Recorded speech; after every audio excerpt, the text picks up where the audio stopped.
All right, we're gonna share our link to the chat. You're gonna share the link to the chat because I don't know what I'm doing. All right, what we wanted to talk about today is the way that economic changes in the 19th and 20th century have affected the ways we think about tzedakah and hilchot tzedakah. 1 second, we are having some technical difficulties. Do we not know where it is? I don't know. Oh no, it's right here. Here we go.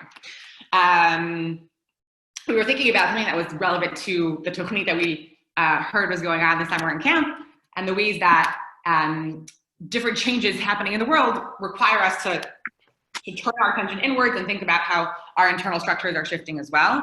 And so that was the thought process behind picking this topic. So hopefully it'll be an interesting ride as we learn together for the next few minutes. The other thing that we'll say is that just in terms of something we were thinking about doing, sharing a little bit of our logic behind that, is we thought about developing a trigger similar to what we had last year. For those of us who were with us, for those of you who were with us last year in camp, we had a pretty similar trigger for a shiur also about tzedakah, in which we gave the kids, each shiur group had, what was it? $5, I think, $5, and they had to choose. They had a few options of tzedakot they could choose to give it to, and they had to make the choice. A lot of really cute stories came out of that trigger, and camp ended up donating the collective amounts to the places that the kids. We actually did. So we were thinking about doing something similar. It proved to be a little bit more complicated. Because we wanted to do it on a little higher level for you guys. But what we were hoping to show with that, and which is why I'm sharing it with you, is that ultimately what we're doing with the campers when we're teaching them shiur in camp is pretty much just a small scale mini simulation of what we should really be doing ourselves. And that the questions that we're having them think through are questions that we ought to be thinking through on maybe a little bit of a more sophisticated level as we grow older, but essentially the questions are the same. And the thought processes are similar. And so just trying to put that out there and create awareness of that. And maybe we'll get back to giving circles at the end of this year and maybe give more of a pump up for that. All right, without further ado, you guys all have the link? Successful? What one? Wait, you sent this link? Or you sent? No, it's okay. Amazing, okay, here we go. It should be in the chat. If you have not seen it in the chat, we'll resend it. Can you resend it, please? Of course. I came a little late. Yay. Thank you. Oh, someone else sent it. Amazing. Wow. Cool. All right, here we go. All right. So talking about tzedakah in the modern era. So again, as Yael said, building off of the theme for Tochnit this year, thinking about how do we respond to major changes, major upheaval in the world. How do we reflect on that, and how do we respond to that and move forward with that? And so the modern era, we might say, starting with the Industrial Revolution, and in the 1800s and moving onwards from there, see some major changes throughout the world, certainly the Western world, in terms of the amount of wealth, how wealth moves, who has it, and that changes a number of elements of Jewish life and of halachic observance. But in particular, in terms of tzedakah, having a sense of our intuitive sense of those who have some money ought to give it to support those who don't have it, so they can have all their basic needs. What that means as money changes, as wealth changes, is something which is worth being conscious of. And so we're going to see 5 different ways in which changes in money, in wealth, in the modern period, from the Industrial Revolution and onwards, inspire at least some voices in the halakha conversation to rethink what our expectations are of ourselves in terms of giving tzedakah. So while we should say from the outset, this doesn't these views don't necessarily represent the full gamut of halachic thinking. There are probably some people who will disagree, take a different opinion. What we want to do is showcase the ways in which these questions are being asked and reassessed in the modern era. So we're going to start with wealth inequality. It certainly in the aftermath of the Industrial Revolution, we see a global shift in wealth inequality. Right, wealth inequality means background. Right, the amount, the disparity, the difference between how much wealth those who are poorest have and how much wealth those who are richest have. How much difference there is, and in light of in changing costs of commodities, i.e., stuff. In terms of the amount of money that those who are richest have, right? Think of all those the robber barons and tycoons from years of American history way back when, right? So there are some people who have the capacity to amass much more wealth, and so what does this mean for us?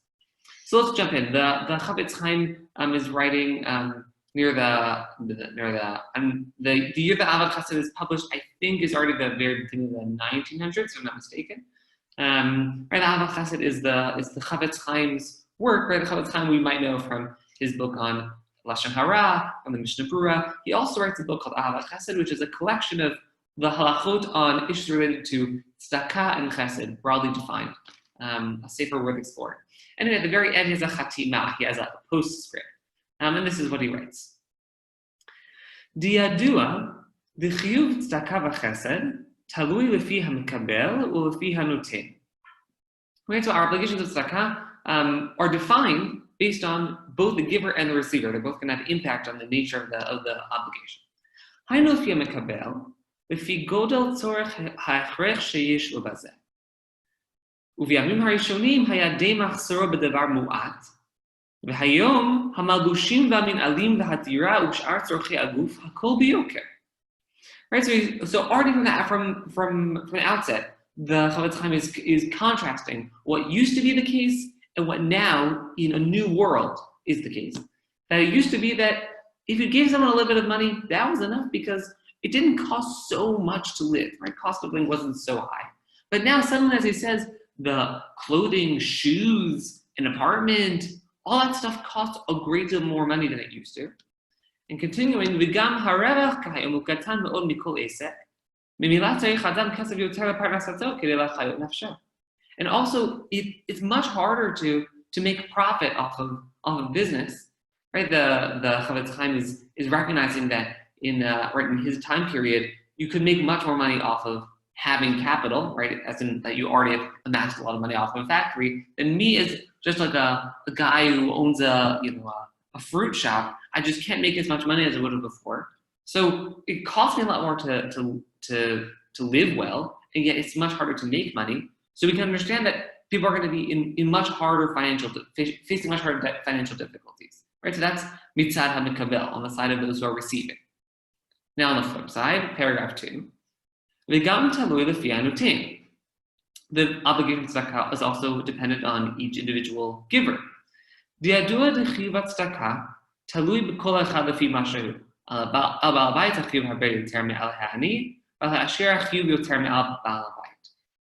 Chaim says that the obligation to give tzedakah depends on how much I have, right? If someone who has less money is obligated to give less, someone who has more money is obligated to give more. That seems intuitive. But then he says, he says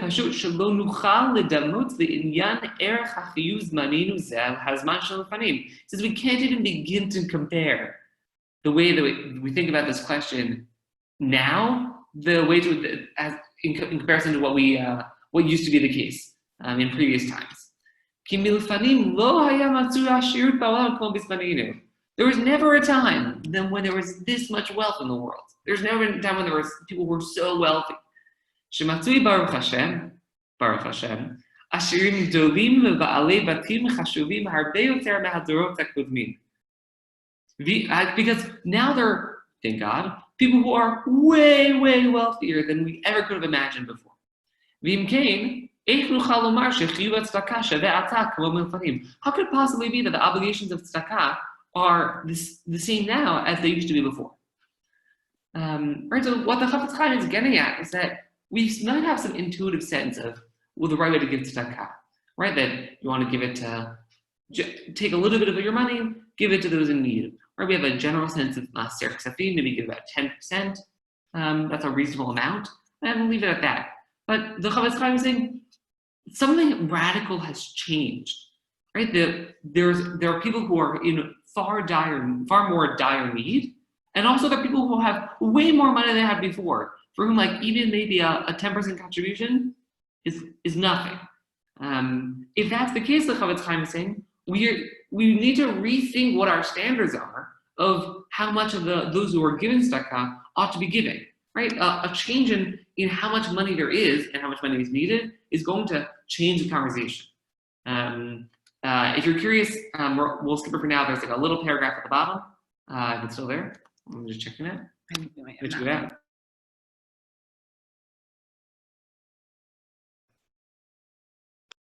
Oh, all right. We're here. Here we go. I don't know what happened. Anyway, so that's point one, right? Already some shifts in who has the money and who doesn't have the money. Right? It pushes us to think, all right, what does it mean for us to give tzedakah? And how much are we responsible to give in light of the realities of who has money and who doesn't? That's phase one. I'll just say that it rings in my head when we read the words from the Chavetz Chaim. Where is it?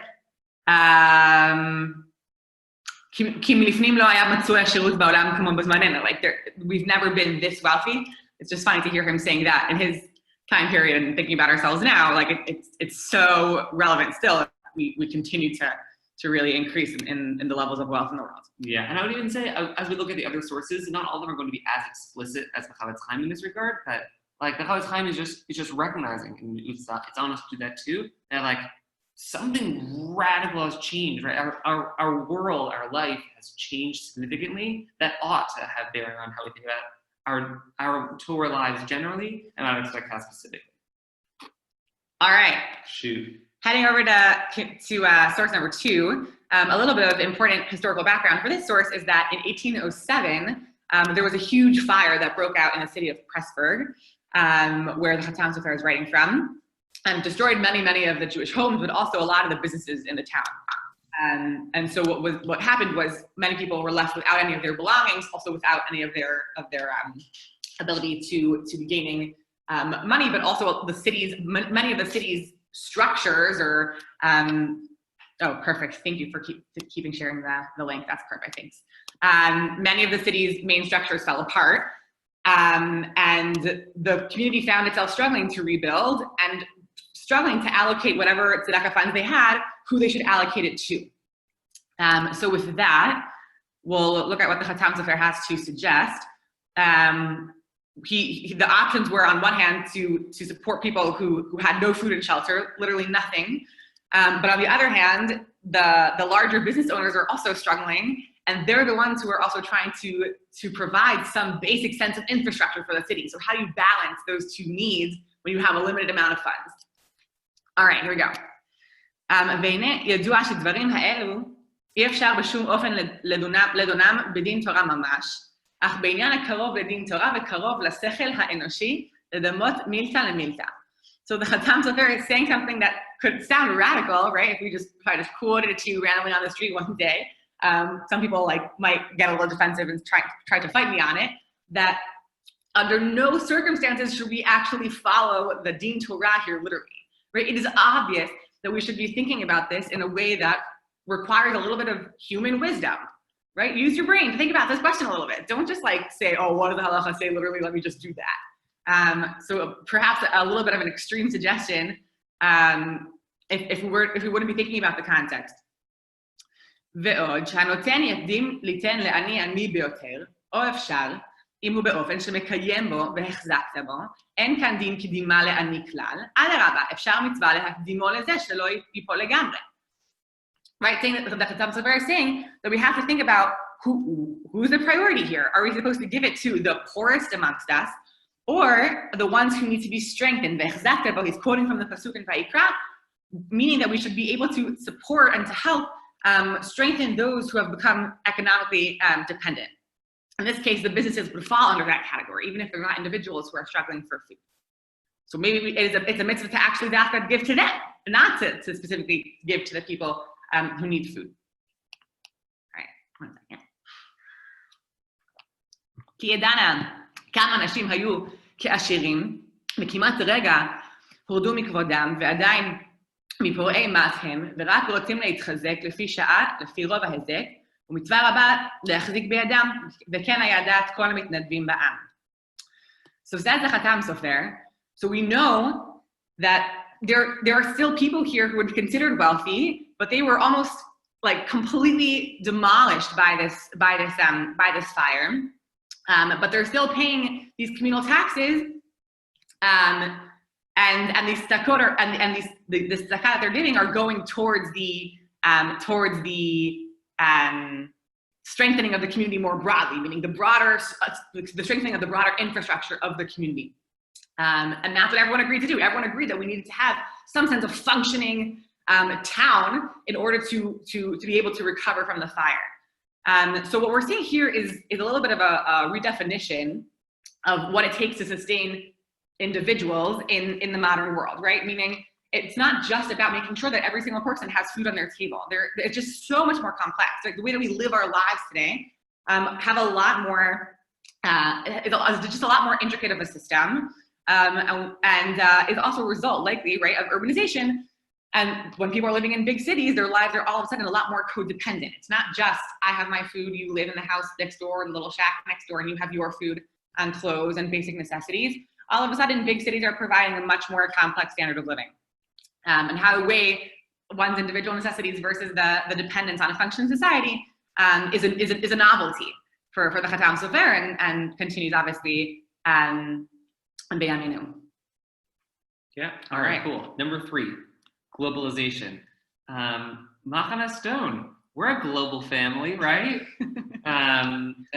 Even though we are this year more than any other, even though we're not together in the same physical place, really all together are one big machane, right? Yeah, can you get some thumbs up for people out there kind enough to have their screens on? Yeah, ready for this? All right, if you don't have your screen on, it's okay, I'm not judging, but just to showcase the point, I'm gonna turn your sound on the count of 3, I want you to say where you are in the world. Ready? 1, 2, 3. Jerusalem. All right, I didn't hear any of that. But the fact that there were different things being said, which is why I couldn't make out any words, highlights the fact that we're all in different places and yet have some sense that we share a community together, feel connected to one another. That's novel. Before the modern era, before people started the mass travel, mass human movement that happens in the aftermath originally of the Industrial Revolution, the development of trains, like the steam engine, high quality boats, even planes. People didn't really move around that much. There's a claim which apparently has since been refuted, but colloquially it said that before the 1800s, 95% of humans all died within 50 miles of where they were born. You just kind of stayed where you were. But suddenly, moving into the 19th and 20th centuries, people start moving around. Now, this is a challenge when we think about where to give our tzedakah. Again, you can all shout at the same time. We'll see if we can understand anyone. When you think about which poor people to give to, like the poor people of what place you should give your tzedakah to, intuitively, the Torah will tell us we should give to Your city? Ircha. The Jewish people. Okay, I heard some Aniyeh Ircha, your people from where you live. That's right. The Gemara on a Drashaf and Pasuk claims that your Aniyeh Ircha could mean the poor people from your own town where you live should come first. You should prioritize them. The problem is that what is Ircha? What is your city? Or what does that mean when there are people that you're very close with who are very far away? Hint, hint. Hint, hint. We're so far away from camp. So we'll jump again. Source 3, the Mincha Asher. Rasher Weiss, he's still alive. He's a real guy. Here we go. Right? Even though there are, in principle, some rules of prioritization, again, echoing what we heard in the Chavetz Chaim, what we heard in the Khatam Sofer, when thinking about not about mitzvot in general, and specifically when thinking about tzedakah, right? We need to be conscious of how do we apply this in our own time and place, in our own context.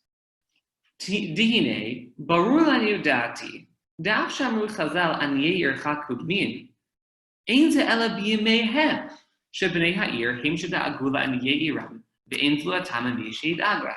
So he says, when Chazal suggested that aniyei ircha kudmin, when you should prioritize those who live in your own city, that was ein ze ela b'yimeihem. That was back in the past. But right when it used to be that if you live in a city, everybody kind of knows each other. Right, we're dealing with relatively, I would say even town is a better word. People know each other in town and mostly stay put. Right, so that means that you can count on the people in your own town to take care of you. Right, to look out for people in a town, look out for each other. Aval bizmanenu bidan hatachbura v'atikshoret hamunit. But in our time, when in an age of mass transportation and communication, im ani nosea berachavei ha'olam lasof trumot, o im va'adot rabbanim v'gufei tzedaka osfim lema'ano b'persum gadol hachutza gvulot u'bemerchakim, shuv einu bichlal aniyei ircha. So in this particular case, he's talking about, right, someone comes to, like a shliach comes from Eretz Yisrael, comes to Cleveland or Baltimore and is collecting money. So they're in a sense, they can be called local, right? Because they've come to your town. But the reality is that they're not really from your town, right? So that's going to change how we define aniyei ircha. The point that he's making is that as we think about aniyei ircha, we have to ask the question: when Chazal issued a ruling, let's say aniyei ircha could mean, we have to ask not literally what do the words mean, but what were they getting at, right? In the language of the Khatam Sofer, this thing has to make sense. So what did it mean when we said aniyei ircha could mean? And the Mincha Asher is saying that aniyei ircha could means that there are certain people that we have prior relationships with that we are especially responsible for. That we have to be on the lookout for. We have to look out for the people that we're close to. And it used to be that was people who were geographically close by. But it may well be that in the modern era, the people that you are especially close to, who you're responsible for, aren't the people who like literally live next door, but are a part of your circle of life. And because of that, there could be someone as far away as Sugar Grove, who we in Yerushalayim are thinking about and caring about. And that's also going to shape how we think about tzedakah. The question is not as a simple, where do you live, but who are the people that you are especially responsible for, or are expected to care for. All right. How are we doing? How are we feeling?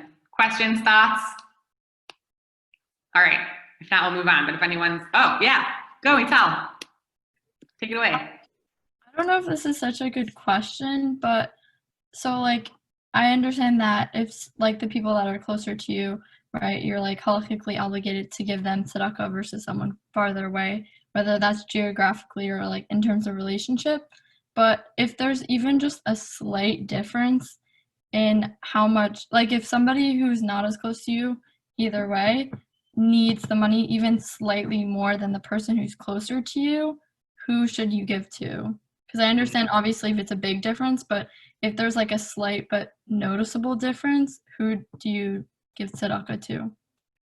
So I feel like there are two ways to look at your question, right? One is, what is the meaning of aniyei ircha? Right? What does it mean that we prioritize those who are close to us? It sounds like Rav Asher is suggesting that there's nothing essential about the people who are geographically close to you that they have entitlement to your tzedakah.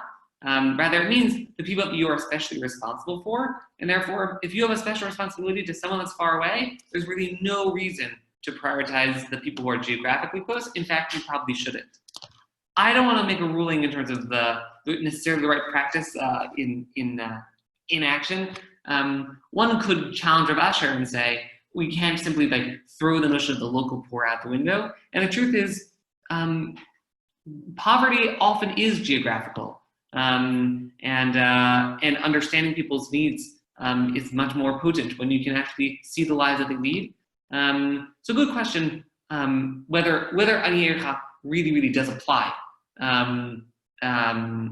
That's number one. Number two is, even if we have certain prioritizations that Chazal give us of what's the best way to give, we can still ask the question, okay, but let's say that you didn't do that, right? Like, Ani Ercha could mean, okay, I gave some money to someone in, I don't know, Timbuktu.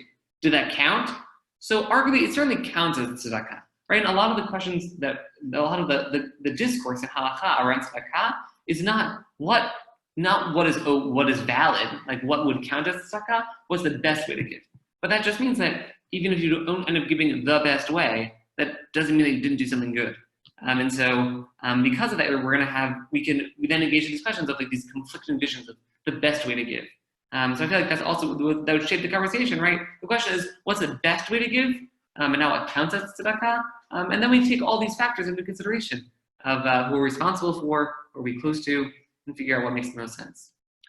I'll just maybe pipe in and give maybe a little part two.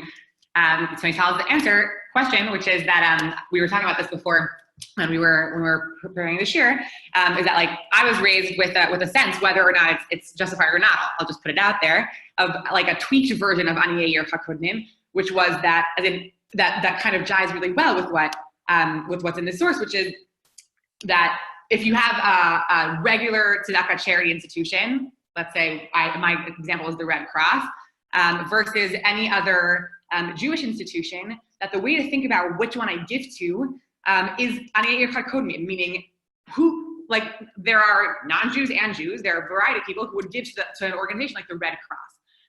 But would the people who are giving to the Red Cross who aren't necessarily Jewish, would they ever find out about, Leket Israel and give to Leket? That's not necessarily on their radar. And so when we think about those who need support who wouldn't otherwise get it, can we say that as Jews, Jewish institutions wouldn't get the same support that non-Jewish institutions get, and therefore that's how we think about these things? I don't know. I won't say an official answer here, but as in that might be a way to think about this, right? Meaning that that the organizations these days that wouldn't otherwise get support is a form of Aniei Ircha Kodnim and is following this rule that Rav Asher is setting out for us. Meaning, think about who otherwise won't get it from anywhere else, and that's where you should be directing your money, because that was the thought process behind instituting the Aniei Ircha Kodnim. Yeah, I'm gonna jump in one final note, and then we'll move on to our next thing. And I ask another question, which is just to say that in studies in really modern studies on economics and wealth disparity, the truth of the matter is that oftentimes, maybe unlike the past when like cities are only so big and like you're gonna have people of varying degrees of wealth, the truth is that a lot of people, especially people who live in the suburbs, which makes up a lot of modern Orthodoxy, live in counties where most people have a more or less the same amount of money. And so it pushes us to think, does it really make sense to Aniei Ircha to focus on local poor when there aren't so many local poor? And in fact, there might be a whole county, I don't know, a little further out where there's lots of people who have much less wealth. And that also maybe should shift how we think about Aniei Ircha when it could be that one person's ear really doesn't have so much poverty, and another ear nearby might be full of people who are facing financial difficulty. How does that shape what we're looking at? Sophia, raise a hand. Hi. I think that you kind of addressed like what I wanted to bring up in that last point. I guess like to sharpen that, I guess I feel like what I'm thinking about now is like what is happening in America. And I feel like a lot of the discussion that's been happening has been, well, it's because like our social circles don't include people who are suffering right now, so then we don't think about them. So I thought it was interesting when you brought up like on the one hand, Aniei Ircha Kodnim can mean people that aren't geographically with you but are part of your social circle. When I think like a big part of the discourse that's changing right now is thinking about, well, who's not in our social circle and why. So I don't know if it's like a question. It just like makes it more complicated. I was wondering what you thought about that, but definitely the last point you made is really helpful for that. Yeah, like as the Chatam Sofer said, like you need when we think about tzedakah, like there's obviously precedent in halakha, and there's Torah. You also need a little bit of seichel enushi. You need to be like thinking with your head straight to figure out how are we going to be most effective. I think that's certainly like the guiding principle. Like we want to be effective. We want to accomplish something with our tzedakah. We have to figure out what are the means by which we can best do that. And as we experience societal, socioeconomic shifts, we have to be conscious of how that's going to impact what that means in terms of the best way to give. So thank you, Sophia. All right, we've also got a question from Noam. Ooh. and we should give to the person closest to us, and that's what Ani Erecha means, or Ani Erecha is completely invalid now that we're not organized by city? That's a good question. Basically, what people can see Noam's question in the chat, basically is Rabbi Asher making what we might call a weak claim or a strong claim, as an Ani Erecha can be a little more broadly defined, or that the concept doesn't exist altogether.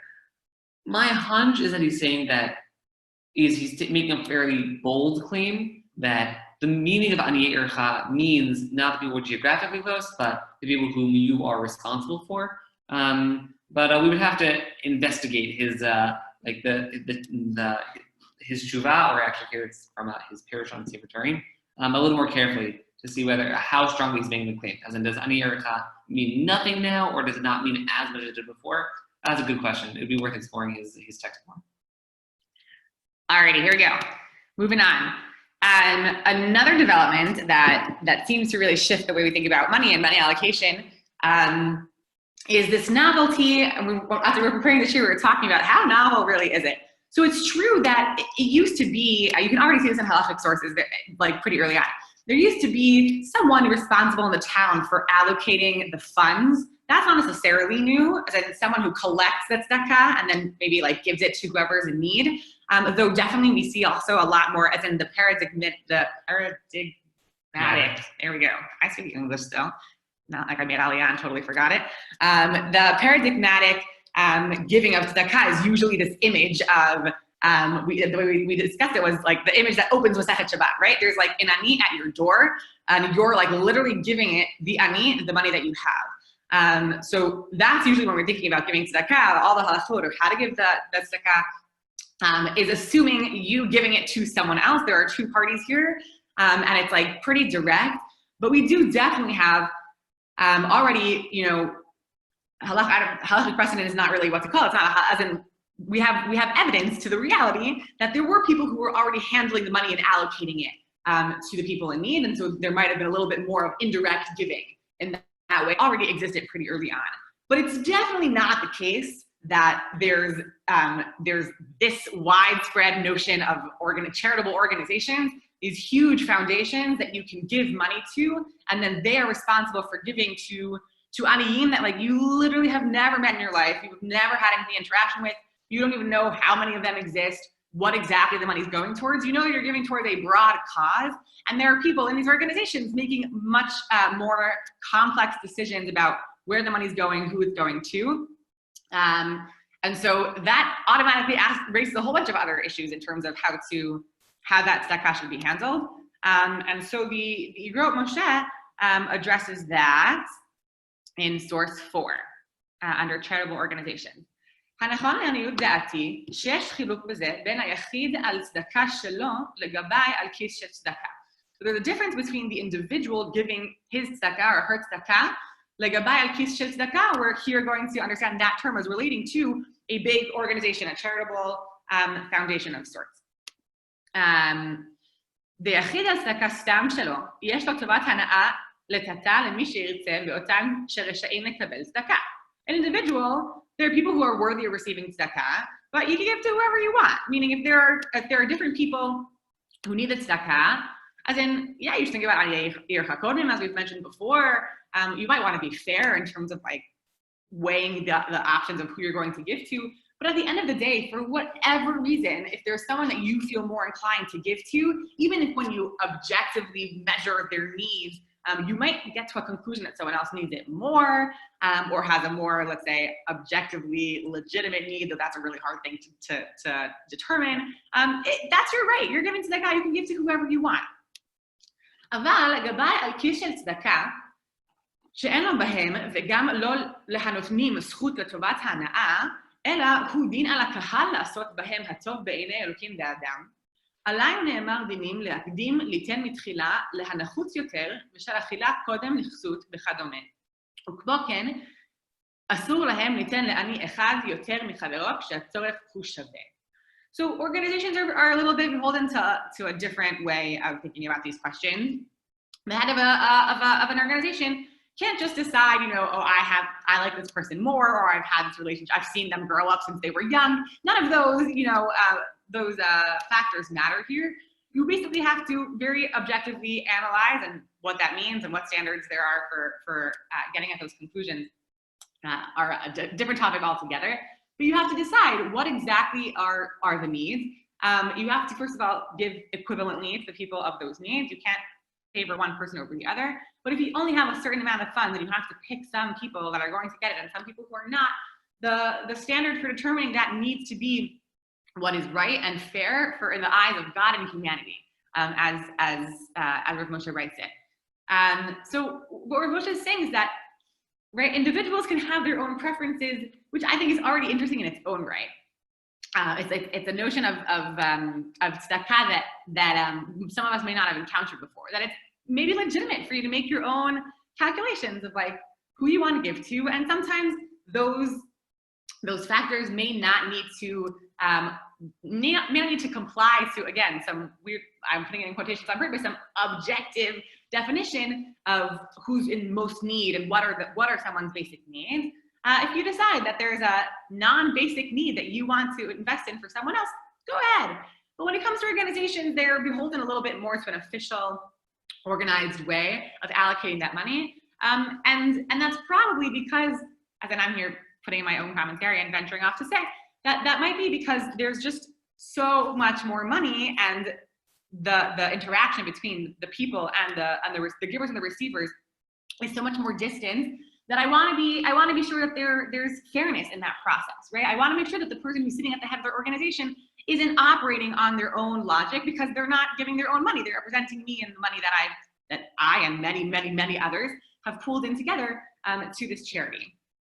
So here again, we see how this is a need that was largely unaddressed halachically until this time, because there was no framework for this, right? Again, there was the gabbai of a certain community, but we're thinking on like a much greater scale of money movement. Cool. All right, and 5, social welfare. All right, let's get some participation. Raise your hand if you pay taxes. Wow, awkward people who didn't raise their hands. No, it's okay. Many of us do pay taxes. I certainly hope that those who didn't raise their hands did so because of their wealth bracket or income level, and not because they're funneling off money to somewhere. Anyway. But many of us pay taxes, and based on what little I could make out from when people shouted out where they're from. Or where they are right now. Most of us, it seems, live in democracies in which the money that we pay to taxes has a few functions, and one of them is social welfare. This is a change, right? Until we're in the modern period, right? This is a development that happens started in the 800s, really only picks up in the 1900s. Starts in the interwar period, and then all the more so after World War II. Where there's a sense that it is the responsibility of a government in a democratic society to have a social welfare net, right? There's an expectation that it's their job to make sure that if you're really stuck, you don't have the resources to afford your life, that they're going to help you out or provide you with basic needs. And so maybe there's always been taxes. That's not new. Meaning the government or the king or whatever will just take their money, take your money so they can, buy another palace. But the notion that the money that you pay in taxes is going towards people in need, or is going towards social welfare, maybe that changes how we think about tzedakah. This is from an article written that there's a volume of the Orthodox Forum from a few years back. On contemporary perspectives on tzedakah, on Jewish charity, and there Michael writes the following: not surprisingly, the voices within halakha who are accepting of widespread Jewish poverty and dependence on welfare also recognize that because very little tzedakah is needed to fend off starvation in the United States, since in our society, the United States, the government provides nearly all the social services needed to function on a basic level, charity should be directed elsewhere. What then should one do with one's charity? One should invest in a form of tzedakah that is better than alleviation of the plight of the poor, whose lives are not in danger, That is, one should give to institutions that increase Torah study and pay Torah scholars to learn. So his claim goes like this. Social welfare is already taking care of the basic needs of anybody who's poor, right? It's going to make sure that they have food, shelter, clothes. So like the tax system is already accounting for that, and therefore there's no reason for you to put money into that.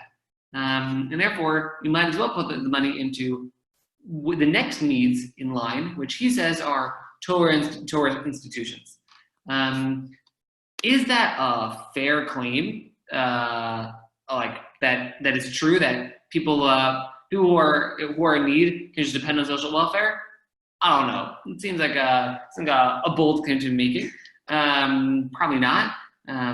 But his point, right, is an important one, which is that we should be conscious of the fact that there are funds, there are resources going to various people in need, coming from various places. Right? I as an individual or my local Jewish community is not the only resource for people who are in need. There's lots of people. There are other members of my community, other Jewish communities, other non-Jewish communities. There's the government. They're all investing in different populations and different needs, and that should have bearing on how much I give.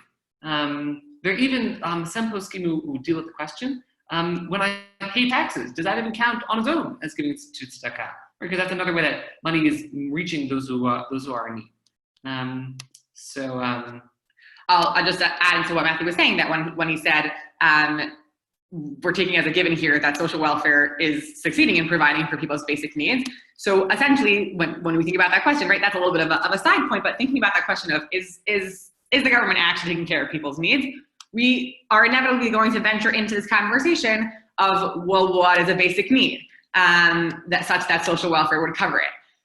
And which, if we think back to the Chatam Sofer, and right, not the Chatam, sorry, the Chofetz Chaim in the first source, we're starting to like venture into what is day machzero, right? Like what is exactly a basic need?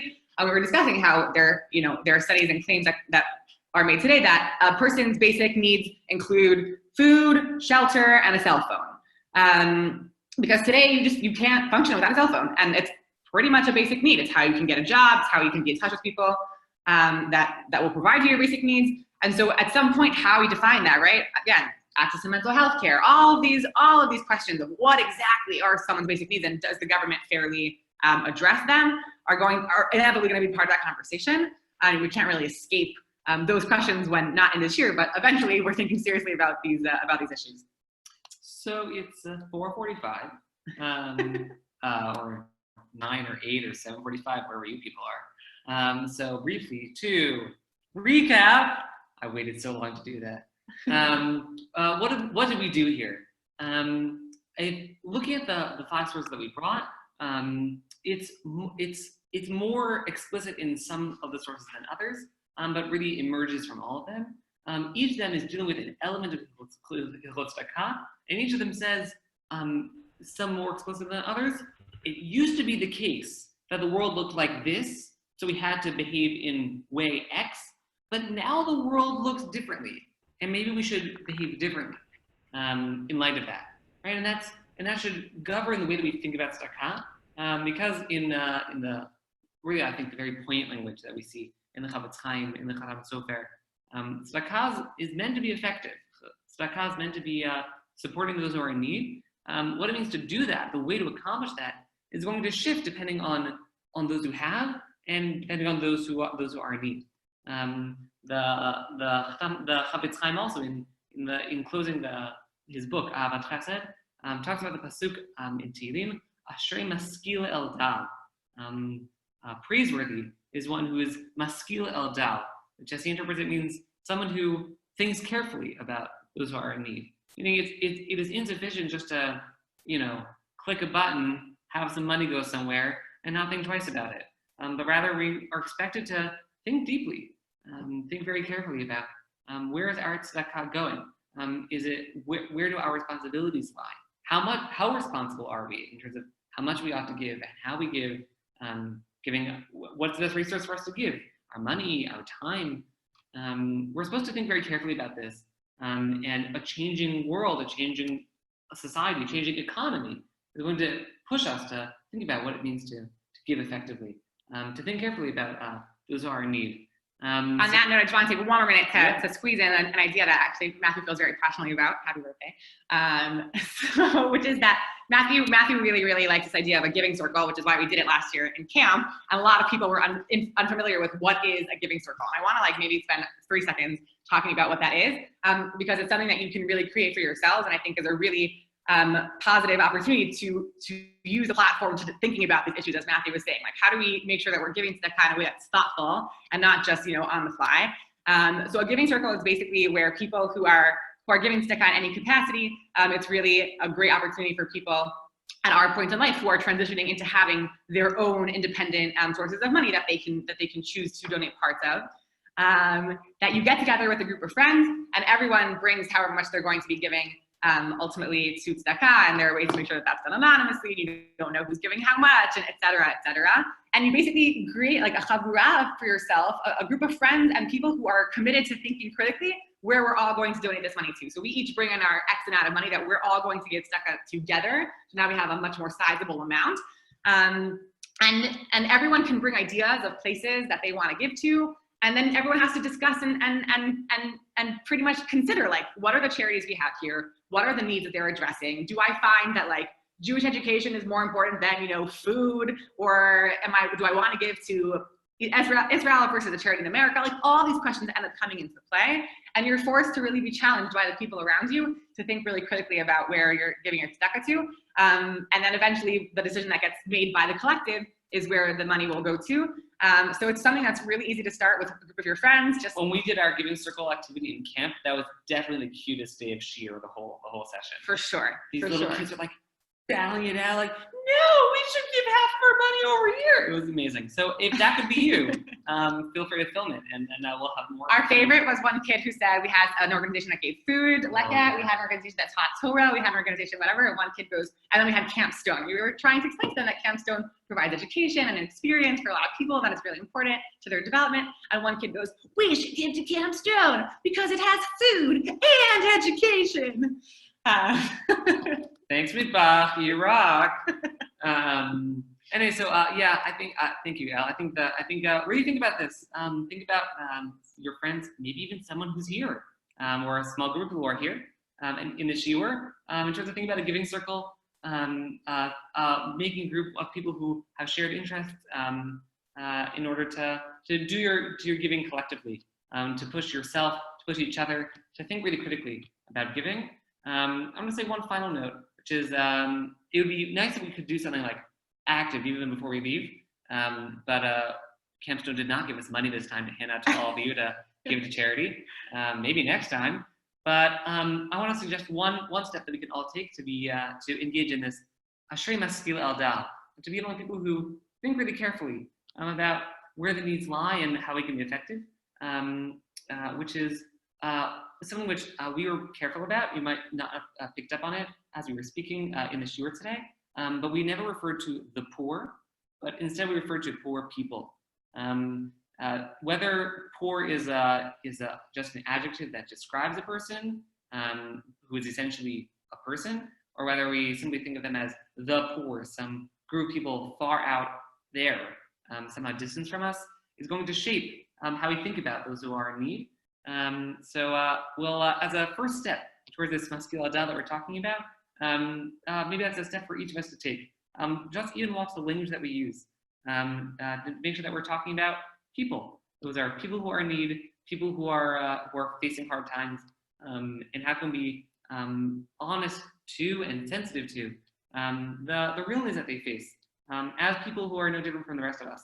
How can it be a step towards as the Chavetz Chaim said, maskil adal, and in the language of the Chatam Tzevet we saw, to use some seichel anushi, to use some human insight into what it means to really care for the people who are around us. Alrighty. That's it. Lila Tov Sugar Grove. Lila Tov Sugar Grove. Booger Tov here, but you all have a great time. We're missing all of you, and we'll see you all soon. Thank you guys so much. That was really great. Thank you. Thank you so much. Thank you so much. Thank you. Thanks,